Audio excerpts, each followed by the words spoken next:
Hello friends. हम अपने day to day life में अनेक प्रकार के वाक्यों को बोलते हैं। बहुत से वाक्य ऐसे होते हैं जिनको हम एक में जोड़कर भी बोल सकते हैं।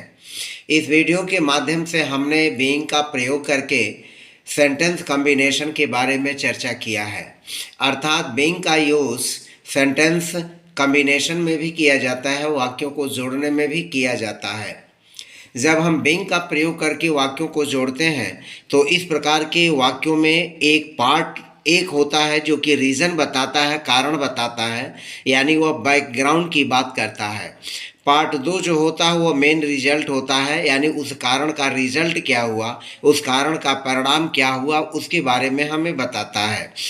इस तरह के दोनों वाक्यों को जोड़ने के लिए अमूमन हम पार्ट वन को पहले लिखते हैं और पार्ट टू को अर्थात मेन रिजल्ट को बाद में लिखते हैं। इसका पैटर्न होता है बीइंग और उसके बाद एडजेक्टिव या नाउन का यूज होता है और उसके बाद जो पार्ट टू का वाक्य होता है यानी जो मेन क्लास होता है हम उसको ज्यों का त्यों उसी तरह से लिख देते हैं। यानी रीजन वाला भाग पार्ट पहले लिखते हैं और रिजल्ट पार्ट को हम बाद में लिखते हैं। तो आइए एक एक करके एग्जाम्पल के माध्यम से हम वाक्यों को सीखते हैं कि इस तरह से बीइंग का यूज़ करके हम वाक्यों को कैसे जोड़ेंगे। पहला एग्जाम्पल है ही वॉज टायर्ड और he went to bed early. अब यहाँ पर देखें पार्ट वन रीज़न बता रहा है और पार्ट टू जो है वह मेन रिजल्ट है। यानी ही वॉज टायर्ड, वह थका हुआ था और थका होने के कारण रीज़न यही है कि रीज़न क्या है, थका होना। तो थका होने के कारण he went to bed early, वह जल्दी ही सोने चला गया। तो हम रीज़न को पहले लिखेंगे और जो मेन क्लास है यानी जो मेन रिजल्ट है he went to bed away, इसको ज्यों का त्यों हम बाद में लिखेंगे।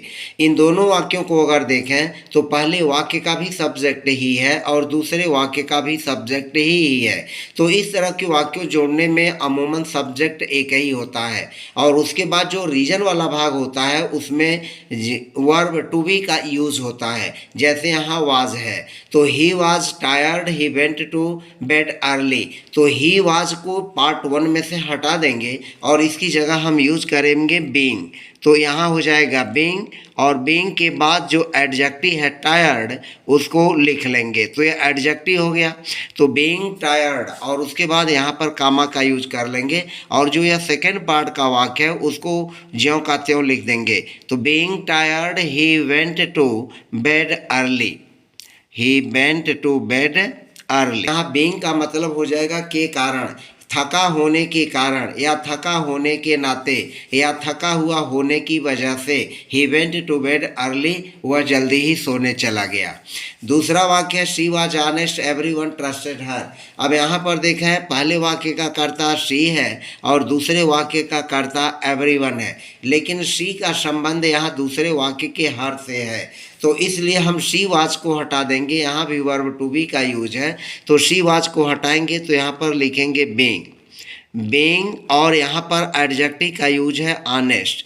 बीइंग ऑनेस्ट, ईमानदार होने के नाते एवरीवन और फिर हो जाएगा ट्रस्टेड हर, एवरीवन ट्रस्टेड हर।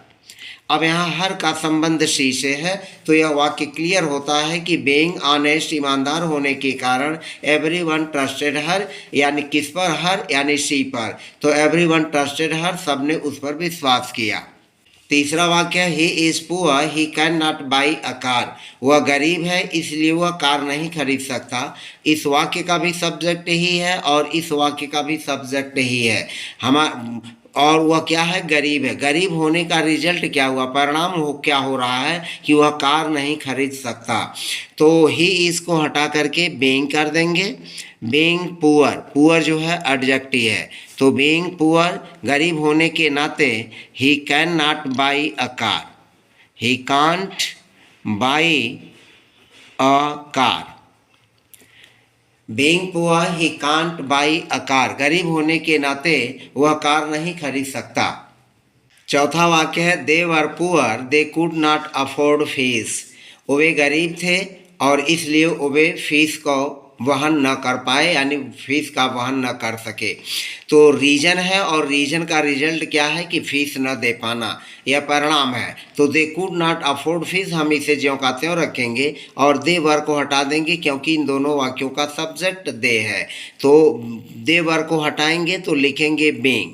बीइंग पुअर, पुअर जो है एडजेक्टिव है, तो बीइंग पुअर गरीब होने के नाते, और यहाँ पर लिखेंगे they could not afford fees, they could not afford fees.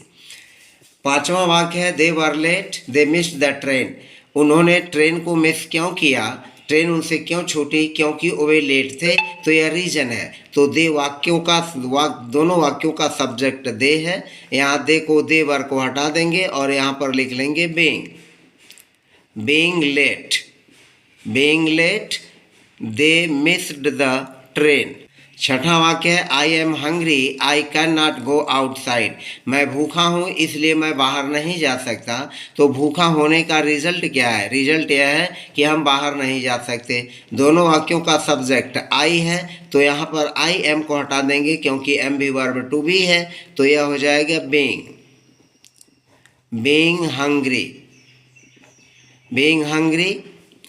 Hungry यहाँ एडजेक्टिव है बीइंग हंग्री, और फिर हो जाएगा आई कैन नॉट गो आउटसाइड, मैं बाहर नहीं जा सकता। भूखा होने के नाते या भूखा होने की वजह से मैं बाहर नहीं जा सकता।